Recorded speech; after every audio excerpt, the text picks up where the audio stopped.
Well, hello. This is Thursday, January the 23rd, 2020. My name is Angela Hooper Menifield, and this is your HR moment with Menifield and Associates. So I apologize for missing on yesterday. I had to get a cortisone shot in my shoulder. Got a little tendonitis and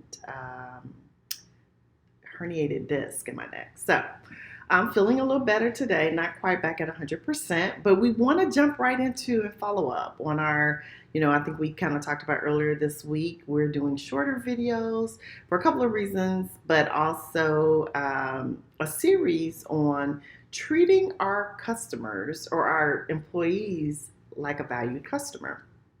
So we came up with 10 ways to do it. And so today we're going to very briefly cover 3 of the 10. We're going to start with, investing in and sharing in their experience. So what do I mean by that?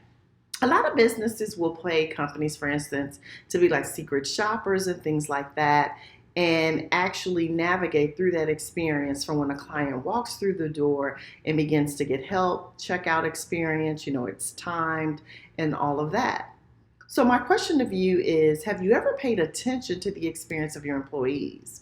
For instance, have you ever walked in your door and started your onboarding process, went through the paperwork, asked questions, but just really traveled the journey of an employee? What does that look like? And it's a great resource for you because it helps you up level that experience. But the other thing that it can do is help you to see where maybe there's some gaps. I mean, I think we all know what we want that experience to be like for people. But if we don't ever experience it and get firsthand information, we may be missing out. So that's number one. The second thing we'd be able to do is be proactive in our customer service or our service to them. So typically, again, with our customers, we try to anticipate what are some of the potential problems they may encounter. If there has commonly been a question, what kind of FAQs can we create for our customers so that we're able to put answers to different questions and whatnot on websites? Well, what if we did the same thing for our employees, anticipate their needs, try to make them happy, exceed their expectations? Well, part of that would be understanding what their expectations are. And then the third would be to be confident, polite, and friendly. Now, I think this is really important because oftentimes some supervisors can be threatened by their employees, right? And when you're confident and polite, you convey that to your employees. And what you're also doing is you're showing them that you want their success. Their success is important to you. So a few ways to, again, show up as a confident supervisor is to share information.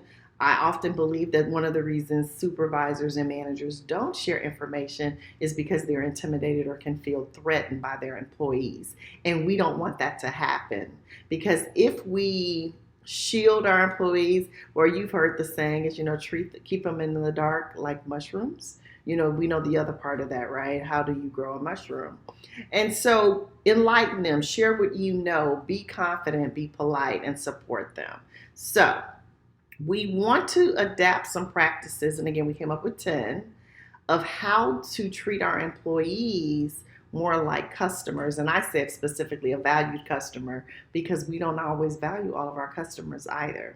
So today's 3 tips were: number 1, excuse me, I heard an alarm. But number 1 is to have an experience, or to, get in touch with what their experience is, navigate through it, see it, to ensure that it's a positive experience and it's something that we want to take place, and find out where the gaps are in the experience, whether that's with our onboarding, our processes for complaints, suggestions, attendance, but just walk in the shoes of an employee.